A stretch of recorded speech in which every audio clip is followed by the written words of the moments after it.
সেই লোকদের দেখো যাদের ভাগ্য তোমার চেয়ে খারাপ। সেই সব লোককে দেখো না যারা তোমার চেয়ে বেশি ভাগ্যবান। তা না হলে তোমরা আল্লাহ তাআলাকে স্মরণ করায় অবহেলা করতে পারো, তা না হলে প্রতিপালকের প্রতি অকৃতজ্ঞ হয়ে যেতে পারো। তাহলে নবী বলেছেন তাদেরকে দেখো যাদের ভাগ্য খারাপ। তখন আপনি বলছেন আচ্ছা এই লোকটার তো কোনো গাড়ি নেই, আমার একটা মারুতি অন্তত আছে। তাকে দেখবেন না যারা সে মার্সিডিজ। ও আমার মার্সিডিজ নেই কেন? ওই লোকের গাড়ি নেই, আমার তো একটা আছে। আপনি আল্লাহকে ধন্যবাদ জানাবেন।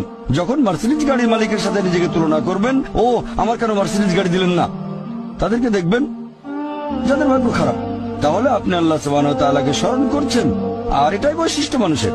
এরকম একটা গল্প যে এক লোকের মনে অনেক দুঃখ, কারণ তার কোনো জুতো নেই। তারপরে সে একটা লোককে দেখলো যার একটা পাই নেই।